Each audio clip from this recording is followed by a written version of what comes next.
దేవునికి స్తోత్రం. ఈ దిన ధ్యానాంశాన్ని చదువుకుందాం. మార్కు సువార్త బైబిల్ గ్రంథంలో నుండి మార్కు సువార్త 10వ అధ్యాయము 18వ వాక్యాన్ని చదువుకుందాం. యేసు, నన్ను సత్పురుషుడని ఏల చెప్పుచున్నావు?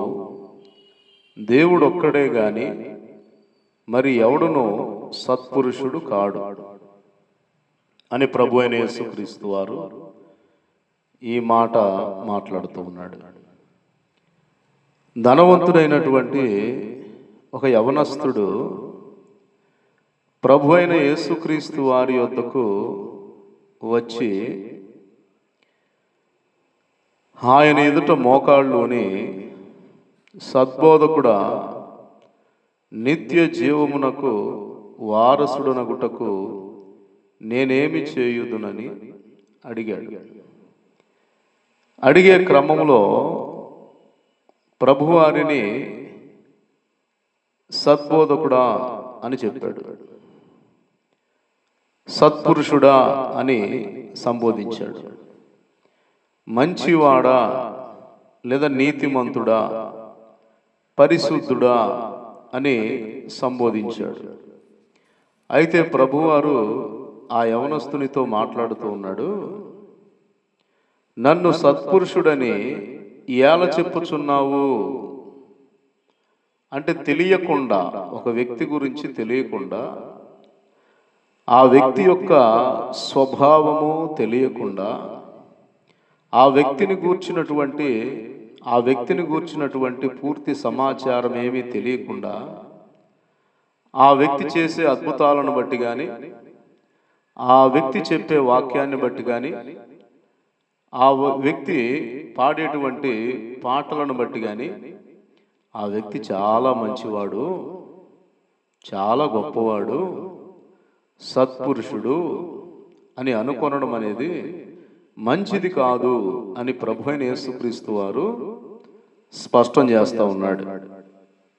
కానీ ఈ దినాల్లో మనం చూస్తే వాక్యం బాగా చెప్తున్నాడని, పాటలు బాగా పాడుతున్నాడని ఎక్కువ మంది అతని వీడియోలు చూస్తున్నారు, అతని పాటలు వింటున్నారు. అతని యొద్దకు తండోపతండాలుగా జనం వెళుతున్నారని, ఆ వ్యక్తిని చాలా మంచివాడు అని యేసు ప్రభు గురించి కంటే కూడా, యేసు ప్రభుని గూర్చి చెప్పేదానికంటే కూడా మనుషుని గూర్చి ఎక్కువగా పొగుడుచు మాట్లాడుకుంటూ ఉన్నారు అనేకులు. ఇది తప్పు. యేసు ప్రభువుని సత్పురుషుడా అన్న వ్యక్తితో యేసు ప్రభు అంటున్నాడు, నన్ను సత్పురుషుడని ఏల చెప్పుచున్నావు అంటున్నాడు. గనుక దేవుడు ఒక్కడే గాని మరి ఎవడునో సత్పురుషుడు కాడు. అందుకే రోమీలకు రాసిన పత్రికలో 3వ అధ్యాయంలో లేఖనాన్ని మనం గమనించినట్లయితే 23వ వాక్యములో వ్రాయబడింది, ఏ భేదమును లేదు, అందరూ పాపము చేసి దేవుడు అనుగ్రహించు మహిమను పొందలేకపోతున్నారని రోమపత్రిక 3వ అధ్యాయము 23వ వాక్యములో మనం చూస్తూ ఉన్నాం.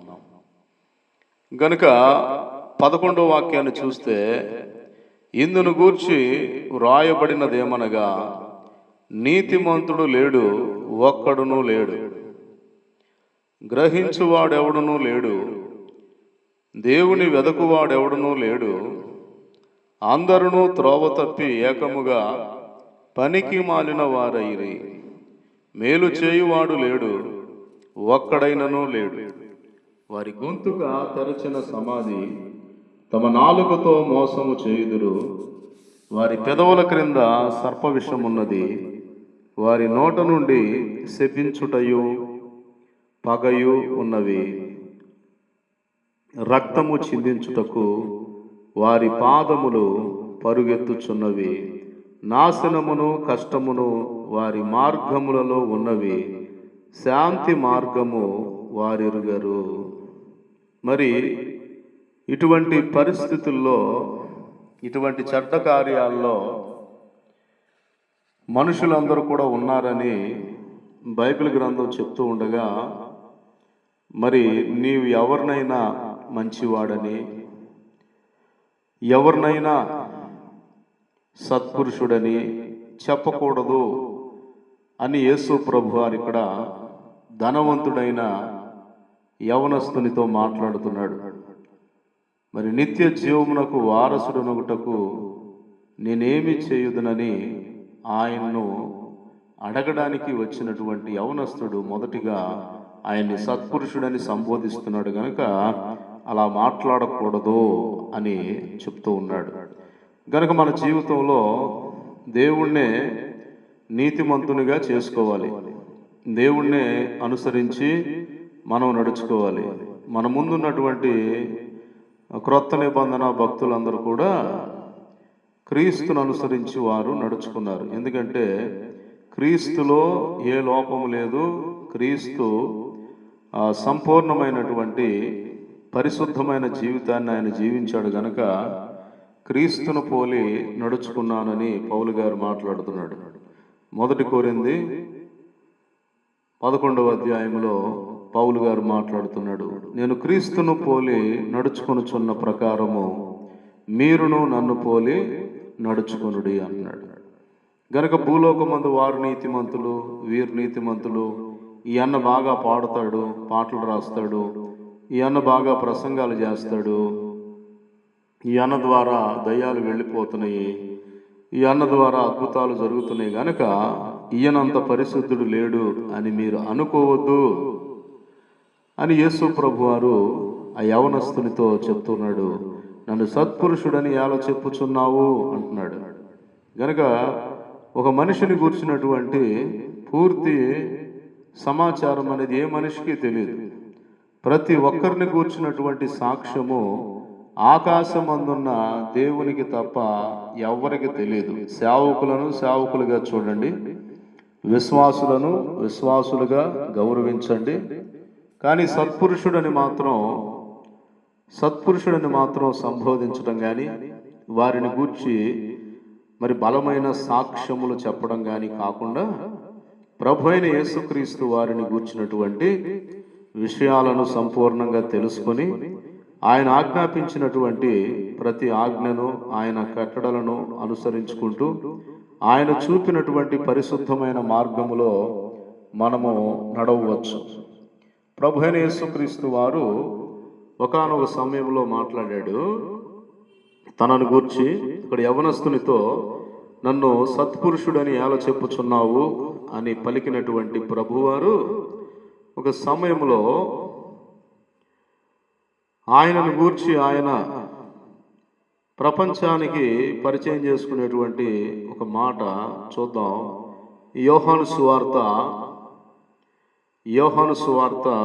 8వ అధ్యాయంలో మనం చూస్తే 46వ వాక్యాన్ని చదువుకోవచ్చు.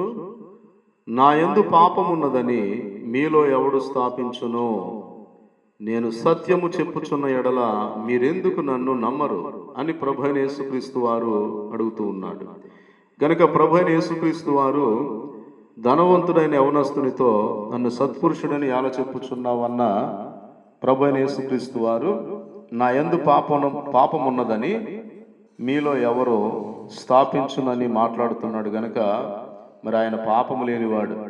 ఆయనను గూర్చి పౌలు గారు రాశాడు, పవిత్రుడు, నిర్దోషి, నిష్కల్మషుడు, పాపులలో చేరక ప్రత్యేకముగా ఉన్నవాడు. అంత నీతిమంతుడిని కూడా, అంత పరిశుద్ధుడిని కూడా మరి మీరు గుడ్డిగా నమ్మొద్దు. నన్ను కూడా మీరు గుడ్డిగా నమ్మొద్దు. ప్రభు దయాళుడని రుచి చూడాలి, యెహోవా ఉత్తముడని రుచి చూడాలి.